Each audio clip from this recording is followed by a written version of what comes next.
This is the Game Changers Experience. Deep dive conversations with leading business disruptors, Olympic athletes, celebrities, entrepreneurs, and influencers from around the world. This show will teach you insights about the winning principles in mindset, productivity, marketing, branding, entrepreneurship, business strategy, and more. Hosted by Productivity Authority, business strategist, former elite athlete, author, and public speaker, Adam Strong. Hello, everybody, and welcome to the Game Changers Experience with myself, Adam Strong. And I'm here today with the amazing Mike Saunders. And Mike is an authority position coach and best-selling author. His book is called Authority Selling and has a marketing agency that specializes in elevating your brand and positioning you as the go-to authority in your niche, in your industry, in your occupation, whatever it might be, but he is the go-to guy. So Mike, just want to say welcome to the show. Thanks, Adam. Appreciate you having me on. Cool. So I know we've got a lot to talk about, and actually, you know, it's interesting because we were speaking off air and things like that. And I really do believe that the word authority and kind of micro niching and things like that. And I want to talk a little bit about that. But before we get into this, marketing, it's a really big world in marketing. But how did you get into the whole kind of authority marketing? What is it that was kind of, you know, I suppose what really caught your eye about authority marketing rather than kind of generalized marketing? Well, I did my MBA in marketing about 10 years ago and started my agency, and I was making the same mistakes that every other marketer does out there, which is I can do anything for anybody at any time, right? I can be all things to all people. Well, now you're not a specialist. And you know, if you needed social media, I could do that. In text message marketing, I could do that in SEO and all these things. And so I'm well versed, but now I get lumped in with all of the emails you get from the Philippines saying I can do this for, you know, really, really cheap. So about 5 years ago, I distinctly remember the moment that I saw this piece on how to separate yourself from the competition. And I'm going, well, I know my clients need that. I know I need that. And so it's all built on this authority positioning. And that moment, I almost immediately within weeks shifted my entire agency to offload everything else that I did and only focus on helping entrepreneurs be seen and understood as the obvious choice in the market by being seen as that celebrity expert. And so now everything I do focuses on that. And I have a very small amount of packages. I think like really 3 packages focused on 3 really powerful things so that when your brand or your personal brand is seen, people see, oh, Adam's the guy because, and that's the big focus, because everything else falls into place. If you still want to do, you know, social media, well, if you're seen as an authority, your social media will be better received. If you want to do a webinar Mm. landing page, your conversions are going to increase because they see you as that authority. Absolutely agree. That's some good points there. I suppose my first real question was, why is it that so many business owners and entrepreneurs struggle to grow their business from a marketing standpoint? And I suppose if we took up marketing in general and things, and, you know, I just kind of from your perspective, I know it's a bit of a minefield, but what would you say are some of the common mistakes that a lot of entrepreneurs and business owners make when it comes to marketing? I think that people want instant results, because we all do, right? We've got text message and instant message and all these things. So entrepreneurs want to see their business that they recently opened or their product they recently launched. I want sales. So they tend to have that megaphone and go, buy my stuff, and deadline, and, you know, and are forceful. And that's push marketing. The problem with that is people aren't ready. They don't want to buy right this second. They don't even know who you are or what you really offer and what problem you solve for them. So do you remember a handful of years ago, this new concept called content marketing? Yes. I mean, it's pretty out there right now. Well, but about 10 years ago, it was brand new and people were like, what? And if you ever read the book, The Ultimate Sales Machine, wonderful book, but you were taught in that book to take an educational approach to your marketing. Don't be pushy. Teach. and advise and be that trusted advisor. So that it was the genesis of content marketing. Now, content marketing really, in my opinion, is dead because there's no such thing as content marketing. It should just be darn good marketing. That should be your approach. So don't call it anything. Just do good marketing, teach, educate. I feel like authority positioning is where content marketing was 10 years ago, where it's like, okay, now you got content marketing, good marketing, but so does everyone else. How do you elevate yourself above that mix? So the mistake people are making is they're being pushy. You need to draw people in. You need to pull people in by being seen as that trusted advisor and giving good content. And I think that's a big piece that people miss out on. And it's a good point, because I think as most people work from home these days, and depending on when you're listening to this recording, of course, I think that especially from a human psychology perspective, is that, I don't know about from your perspective, that, we're all very much, creatures of habit, and you mentioned around the whole kind of concept of selling doesn't work. Forceful selling doesn't work as such, building yourself as an authority piece. And it was interesting because I was actually reading something which was really interesting by an article by a good friend of mine called Lindsay Boyd. And she talked a little bit about stop selling. Only build your business based around your values and your purpose. And it was a really interesting piece. I want to kind of backtrack here a little bit, but I thought it was really relevant to our conversation right now, because you're talking about how do I position myself, my personal brand, my company, or whatever it is, rather than just be kind of sell. It's all about me. It's all about me. It's all about me. Do you know what I mean? Well, interesting you bring up psychology, because I think that in marketing, I teach marketing at some universities, and there's a class called consumer behavior. And I often make this joke that consumer behavior class is pretty much like psychology. If you're a psychology major, you'll do well in that class, because it really is in marketing how we can persuade and guide and all of these reasons, buyer's decisions. And in marketing, it's called the buyer's journey. What is the journey that someone goes through to make a decision to buy from you? And it might be, well, let's see if their website looks halfway decent. Let's see if I kind of like them. Or then when they understand what you do, what is that first question that they must overcome to really go, okay, but tell me more. And what are the 3 or 4 or 5 core pieces of content? So from that psychology standpoint, you have to understand that buyer's journey. Here's something else. And this is something I just love the concept of. And it's this phrase called the medium is the message. And what that means to me is where your content, your authority positioning content is seen. The medium is oftentimes more important than the actual message.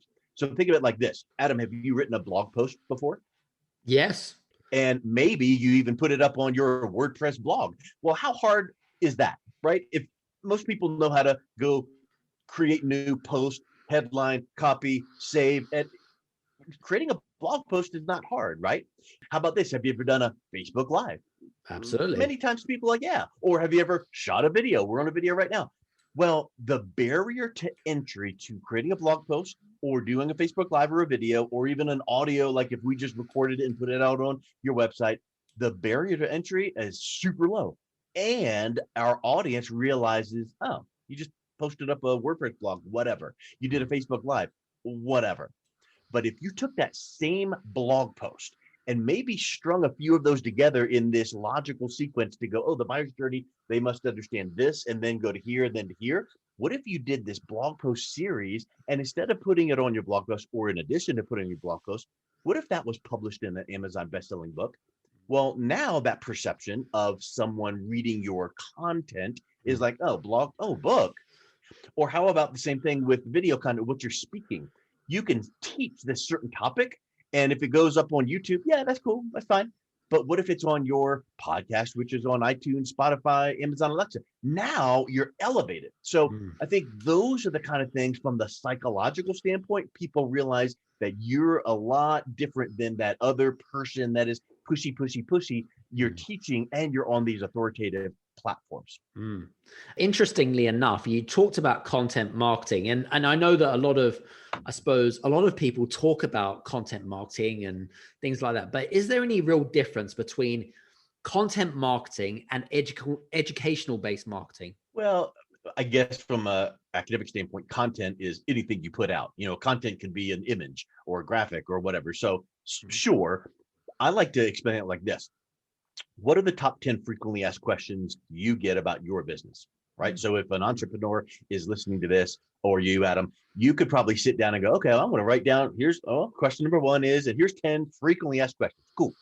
What are 10 should ask questions? So FAQs and SAQs. So once you get past the surface level frequently asked questions, what's another series of questions that they should be asking, but they don't even know to ask yet, right? Because you don't know what you don't know.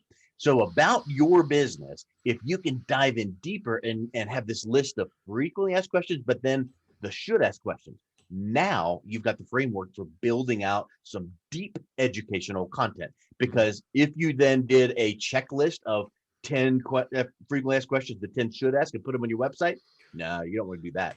You want to take that first question and record a teaching audio, maybe a podcast episode, maybe a video teaching, and then that can become many things. It can become a blog post too. But now you get into those deeper pieces, like the should ask questions, where people go, kind of never thought about that before. That's a good point. But yet they're seeing it on your, iTunes podcast, and they're listening and they're learning and they're getting your voice inflections, and they're getting to know you, right? And so I think that really becomes how you amplify your content marketing. Nice. Like it. Very cool. Positioning, because we talked a little bit about positioning at the beginning, but what really is positioning? I mean, it's very generic, isn't it? It's very generic. I guess that we have a lot of mixed perceptions of about what is and what isn't positioning. But what is positioning, and what are the benefits of leveraging positioning to essentially grow your brand and your business? Well, in academia, in marketing, academics, positioning is one of the 4 P's: product, price, place, and positioning. Right. Positioning is what someone thinks of you and your brand in their own mind, in the mind of the consumer. So it's not like pretty logo, a nice website. It's that mental picture. It's that feeling, right?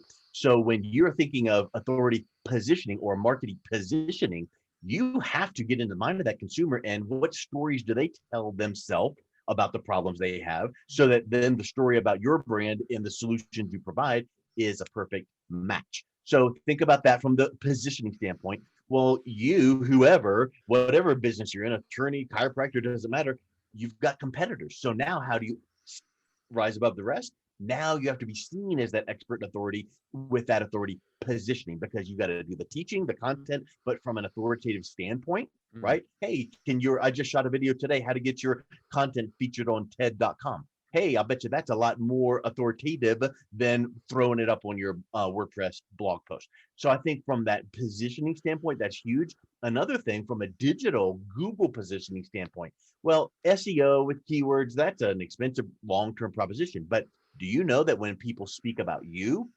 Adam Strong, people will Google your name, and maybe your name and the name of your business. What do they find when they Google your name? Now this is Google positioning. So when that happens, they're going to see your website, your LinkedIn, your social. Okay, right, of course. And they know your website is your sales mechanism. So they're not really going to go there right off. And they might be looking at some reviews. So from an authoritative social proof standpoint, you better have good reviews. But if you can, and when you can have your teaching authoritative content marketing indexed on Google, page 1, when they Google your name. And now they go, oh, a podcast interview. Oh, mentioned in the media. Oh, interesting. Oh, book. Oh, now that authority positioning is like that breadcrumb trail, guiding people to you, teaching them along the way, and you're not being pushy. Love it. Very cool. It's interesting because we're kind of going into the whole kind of personal branding side of stuff, because one of the things that I suppose see right now in terms of what people are looking for in 2020 and moving into 2021 more specifically is, looking at personal brands, but more importantly, who are the go-to guys, who are the go-to experts? Because, if you are positioned and you've got a good, strong personal brand, then there's trust, there's credibility, right? There's the relationship and the connection and the entwinement between you and the prospect, I guess. Any tips for some of our listeners about how is it that they can elevate their personal brand, not just from a positioning perspective, but any tips and strategies about how they can elevate their personal brand? Yeah, and I think branding, immediately people think of logo and all that. Well, when you think about your personal brand, that's the first place, in my opinion, to start. Mhm. Because, if you think about Craigslist, the website Craigslist, or if I said to you, oh, email me at Mike Saunders at AOL.com, you'd go, really? So there's these little things that people go, I don't know. Their website looks trashy. They use AOL or Gmail. Don't ever have people email you at whatever at gmail.com. Get G Suite and connect it up so that it's, whatever, your business name.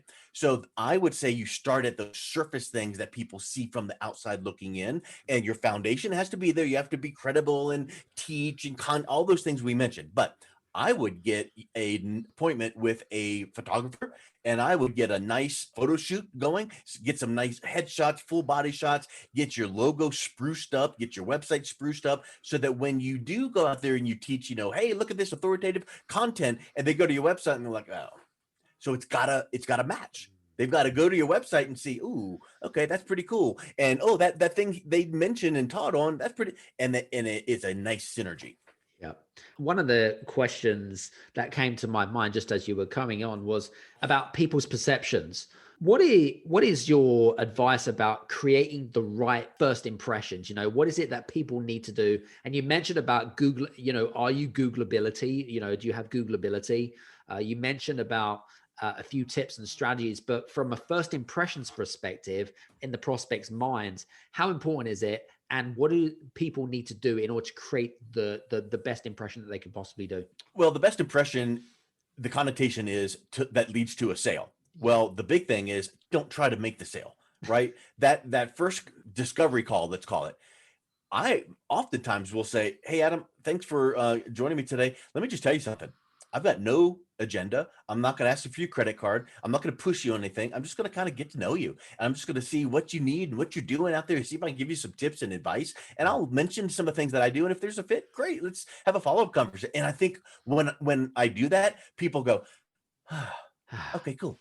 Yeah. And so it's that create a relationship and that authenticity and all those buzzwords that we hear, but it really does get down to just treat people the way you'd want to be treated. You don't want to get sold. You don't want to go through a little, script. You just talk. Tell me what's up. Yeah. And I think to me, that's the best first impression once, you've set up that appointment and things like that. And, let's talk about another little tiny positioning piece, which is, what if you have your cell phone number out there and for all the world to see, and every time the phone rings, you pick it up. Hey, this is Mike. You know what? If you're that much of an expert and a celebrity authority, maybe you shouldn't be that available. So when it is coming time to go, hey, I've got some questions. Can we connect? Sure, that'd be great. Here's a link to my calendar, and pick a time that works for you in the next week or two, and let's connect up. And now they're like, okay, you can't just barge in on his day and have him drop what he's doing. I'm going to check out his calendar. Now, what if they're like, this is urgent? You're like, well, okay, let me look here. Well, let me open up a couple extra slots, or, hey, I've got a block here. That's wonderful. But I think it's those little things that all have a cumulative effect that make people realize they know what they're doing. Yeah. Actually, interestingly enough, there's something that came off the back of that, which was accessibility. Now, one of the things that really annoys me, it really gets my back up, is that, you've kind of formulated some trust or some understanding about someone that you feel that may be a good match for you. And you reach out to them or whatever it might be, yet they become inaccessible. They put up these barriers where you cannot get hold of them. But then my feeling is that you kind of need to have this balance. What is your opinion about kind of accessibility, and how do you use accessibility in terms of, from an authoritative positioning perspective, how do you get that fine balance so that you kind of don't mess that up at the very first beginning? Well, I think that you need to be very quick to respond and communicate. So if you get a text or if you get an email, respond. But don't then jump on the phone and go, hey, what do you want to talk about? Because now your accessibility and, their impression of you is like, oh, well, how important can that be if you can just take a call anytime. So if, using the example about the scheduling tool, if someone emails in and goes, hey, I've got some questions about, boy, within minutes or within the hour, I'm responding, hey, awesome. Great to hear from you. Thanks so much. Here's a resource for you. Here's this. And by the way, here's a link to my calendar. I'm sure you stay really busy. Go ahead and pick a time that works for you. And let's set up a time to chat. And so now they feel like, oh, I'm heard. It was really quick. It's not days and days, but there's going to be, I'm in the middle of projects right now. And if you look at my Outlook, it would be like block of time. I mean, I'm booked. So people should not expect, and they don't expect that they could just get you on the phone, but you need to be quickly accessible, because you know how it is. If you need something answered, you don't want to just hope that you open up a support ticket and maybe they'll answer it in 2 or 3 days. You want an answer quickly. And one of the things is when you get those emails or those texts or phone calls, respond. And I think that really sets the right tone. Yeah, that's some great advice, actually. And you probably experienced it. And I know most of our listeners, and I certainly have, where, you reach out to that person and they've taken too long to respond. And that, I suppose, the hot iron is no longer hot anymore. Does that make sense? Well, let me give you this example. I'm a connector, so I always like to connect people up and go, hey, you ought to meet so-and-so. And so I attended a recent virtual event in an industry, and through the private Facebook group, I noticed one of my clients made a comment in that group about needing something, right? And he's like, oh, I need that too. And so I emailed him and I was like, hey, I saw that you mentioned this. I've got 2 people I can introduce you to. If you like me, I'll just make an email introduction. He's like, oh, that'd be awesome. So I did this email intro. Hey, so-and-so, meet so-and-so. He needs this. I thought you guys could connect. Have a great time, right? To 2 people, just 2. Right away, my client responded and said, oh, thank you so much. Looking forward to connecting. Well, the next day, the first person said, yep, here's my link. And this is not a setup, but he said, here's my link, set up a time to chat. And then about 6 days later, the second person, and this is for hiring someone for this service, the second person responded, oh, hey, sorry for the delay. Yeah, I'd love to connect with you. Well, my client responded back and said, oh, thank you. But the day after the email went out, I connected with someone and I've already hired them. Well, maybe you should have been, you know what I'm saying? That's not a setup. That actually happened days ago. And that's what happens. Yeah. You've got to be there and available. And I get it that people get busy, but answer the dumb email. Yeah, at least to do the, like for instance, if that second guy had go, oh, hey, here's the link, let's set up a time. My client might've gone, okay, I've got a meeting scheduled with this person and this person. I'm not going to make a buying decision until I've heard from both of them. And they're a few days apart, but cool. How much time would it have taken for person number 2 to send that link? 12 seconds. Absolutely. Not a lot at all. And it's also about making people feel important. Do you know what I mean? And I think everyone wants to make them feel important, especially if you've reached out to them. It's a bit like, when you reach out to someone for the first time, you want to create a good impression. You want to make to feel important. And if they respond in due kind, then guess what? They are gonna, that's where the trust has already been built in the meantime. It's just a continuation, isn't it? Very cool. Very good. Exactly. Now, in your book, Authority Selling, you talked about a process called ZMOT. Now, guys, if you don't know what a ZMOT is, it's 0 moment of truth. Now, how is ZMOT connected to your book and what we're talking about in terms of relevancy? Well, it ties in some of the things we've talked about already. The moment of truth used to be, I need this, I bought it, let's see if it works. Mm-hmm. Now the 0 moment of truth is, I need this thing, let me go research it. Let me go online and look for whatever. If you're buying a car, look at Carfax, look at Consumer Reports. I'm going to research it. And you walk into that dealership and you go, I want this car in this color with these options. And if you could sell it to me for this price, I'll buy it. If not, I'm going right down the road because this is what I want. So it's the research ahead of time.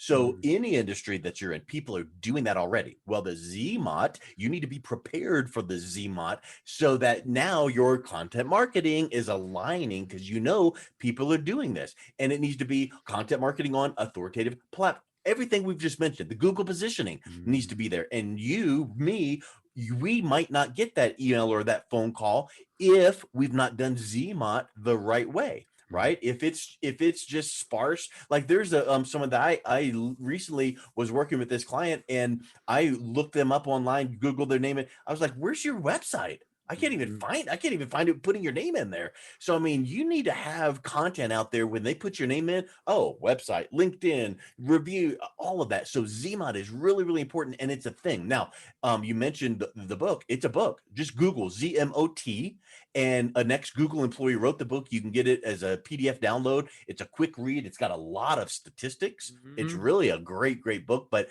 it's really a powerful concept that you have to keep in mind. That's a good one. I like that. What I was going to say is now 2020 has been a really interesting year, as we would have talked about offline.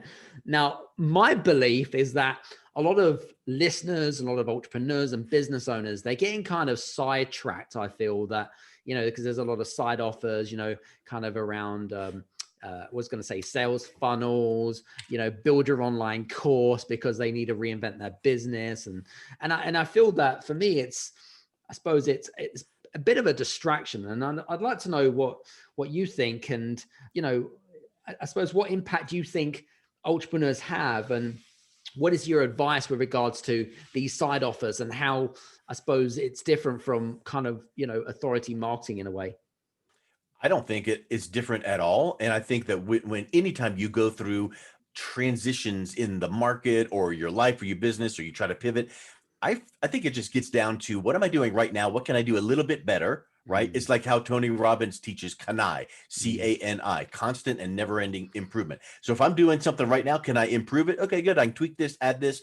And so I think we're going to come through this time where it's like, oh, good. Like right now, Adam, you and I are on Zoom. That's a tool that 2, 3, 4 years ago, many people weren't using as often.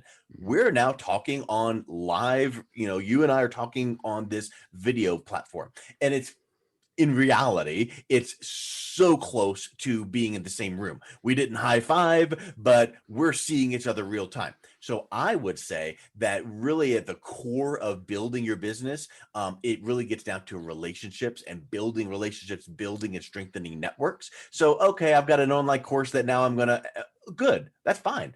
But I think that when people see you as that credible authority, now that ad for your online course is that much better. When you have built that relationship by giving extra little tips and gifts, or even packages, hey, I just thought about you. I thought you'd like, oh my word, you're giving this to me. Wow, that's amazing. And then when you do have something offered down the road, it's like Bob Burg says in his great book, The Go Giver, you need to be that giver of value, giving results in advance and serving without the expectation of, like, you remember back in the old black and white movies where the bellhop would take your, bags up to the room and stand there literally with their hand out, wait for the tip. Well, I think that's what people these days think. Oh, relationship marketing. Let me do this thing for Adam here. They keep a score. Well, you just do. You give and serve and give value, and then it all kind of comes together. That's what I think. Yeah, and one of the reasons why I decided to bring you on the show is because, I really feel that you have a good understanding of that kind of, give without expectation, as Bob Bergwood said, and that kind of stuff. And that's the reason why we bring in so many amazing experts like yourself, and, from different perspectives, because, we have a lot of great experts, guys, that give up their free time to give away some amazing content. We're just having fun, right? We just have conversations, we have fun. But at the end of the day, there's so many people doing it wrong. This is not one of those podcasts which is all about kind of sell, because this is definitely not that. But I was going to ask you actually 5 quick tips off the top of your head around, okay, I'm convinced about authentic marketing as such. Yeah. I'm convinced that you've convinced me that it works. What is it that I need to do to go and position myself as an authoritative person in my niche, in my industry, whatever it is? What can I do right now? Oh, 5. Well, let me just see. Let me see if I hit on 5. There's at least 15 million. I know. The overarching thing would be, yeah, really. But I would say it's like the example of, it's a really hot day and I wish that I had a shade tree shading me, but there's no tree right here. Well, you know what? The best time to have planted a tree was 30 years ago, so it could have grown and given you the shade. Guess when's the next best time? Today. Get going. So yeah, you might not be where you want to be get started. And what I would say is don't let knowledge be stuck in your head. Knowledge is power is a famous statement. Well, knowledge is potential power. You've got to put it into action. So I would say, number one, get some good learning. Number two, put it into action. And then some tips that I teach in my book, Authority Selling, some free tips, right? How do you go out there and get seen and on podcasts and mentioned in the media? Well, there's a free a resource. I'll give you 2 tips right here. So this will bring us up to like number 4, right? HARO. Have you ever heard of Help a Reporter Out? HARO? Oh, yes, I have actually. I've subscribed to them. Yes. Yeah. So sign up for a free a subscription, put in what areas you're a specialist in, and you'll get these updates a couple times a day. In fact, I've got to put it in my Outlook folder as a rule because you do get several a day, but put it in there, review the folder, and each day you'll see, oh, look, here's this journalist needing a quote on this or doing a story on that. And you then can submit and go, hey, I'm an expert in, or I've got some knowledge about. So that could, now, is it every single time do you get quoted? Nope.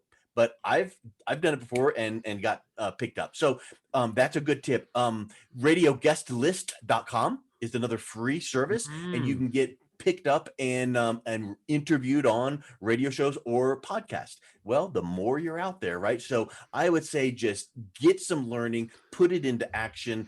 Those 2 tips right there are 2 really good freebies. And I guess I would say the last thing is just do it consistently and don't think, oh, I did that once, it didn't work. Well, you got to do it more than 10 seconds. Do this thing and do it and do it and do it and just keep moving forward. And at some point, that critical mass happens. It's like Malcolm Gladwell talks about the 10,000 hours of experience. It's not 10 hours. It's not 100 hours. It's 10,000 hours. Now you become an expert. So don't think that, oh, I'm going to do these things, these tips. And, oh, I tried them last weekend. It didn't work. You got to shift your mindset, and this needs to be your new, true north, and do it consistently and do it all the time. I love it. It's interesting using that analogy because I used to be an elite athlete, and a lot of Olympic and elite athletes, they spend tens and thousands of hours dedicating to one skill, one sport, one discipline in order to be the best in what they do. And it's the same for, I suppose, positioning and getting content out there or whatever it might be. The more visibility that you have, the more trust that you have and the more relationships you get to build. What I was going to ask you, actually, lots of podcasts happening right now. There's summits, there's lots of facilitations and speaking events, which is great for visibility and branding and positioning. Do you have what's some of the best advice that you give to some of your clients when they come to you and say, Mike, I'd really love to get onto this podcast, or Mike, I'd really love to get onto this summit, or Mike, I'd love to get into this magazine. What advice would you give to that person or some of our listeners in order to approach those people? I think it gets back to what we had even mentioned before, just about, like a sales conversation. Don't make it a sales conversation. Don't make it a pitch, and be authentic. So, some of the people I've had on my podcast are mega names, right? Recently I had someone go, wow, you interviewed, these names. And I'm like, yeah. And you want to know the secret of how I got them? Okay. I asked. So like so many of these people, I shoot them a LinkedIn and I'm like, hey, love what you're doing. I would love to bring you on my podcast for a 20-minute phone interview. Would you be free sometime? And I'm like, yeah. So I would say just ask, right? And don't be needy and grabby, and just ask, hey, I'd love to come on your show. I know that you talk about this, and I know your target audience is this, and what I am an expert in is this. And so I'd love to come on and talk to you. I won't be pushy. I won't be salesy, but I think we could put together a nice episode. Ask. Send the dumb email or LinkedIn message, however you can connect. And there's many resources out there that, like on the radio guest list, but there's other resources out there where you can, get the contact information for a podcast host. Find podcasts that are that your target audience listens to, right? And then go, ooh, if they're listening to this, I'd like to be on that show. Ask the question. It's not, you ask 10 times, you'll get 3 yeses. Yeah. And if you don't ask, the answer will always be no. That's kind of my, suppose, 2 cents. Isn't it Michael Jordan? Wasn't he known for saying, I missed 100% of the shots I didn't take? Right. Exactly. So famous quote. Take the shot. Ask the question. Yeah, and that's sound advice. So, guys, listen. I hope that you are getting some really good tips here from Mike, because I think that there's some really good tips about positioning, around visibility, around a little bit on personal branding. So you've got a kind of the best of three different worlds there. And if you haven't been making notes to this particular episode, you need to stop, pause, rewind it, and make sure you got your notebook and pen handy. Actually, I should have told you that at the very beginning. What was I going to say, Mike? What are you working on right now? I mean, what's important to you? Because I know that you've been doing marketing. You do a little bit of things in university. You're a professor in some of the universities and teaching marketing, which is fantastic. But where do you see yourself in the next 10 years? I think just building upon this platform and making things even better and better and better and better. Right. Mm-hmm. So if I could do one thing, I want to be able to make it, like put the flag in the ground good, not just like, oh yeah, that's okay. So I find myself just taking this marketing authority positioning, literally industry, to where it is so easy and it's accessible. And I want to be able to teach entrepreneurs, maybe here's this course where you could start here and you can learn this and do this. Now, my packages right now, they're all done for you. So if you want to be an Amazon bestselling author in 30 days or less, boom, done for you. You're not writing, you're not doing anything. I'm doing it for you. Or you want your own podcast. So I have done for you packages, but I think that there's a lot of people that would go, you know what, I can look so I'm working on that approach as well.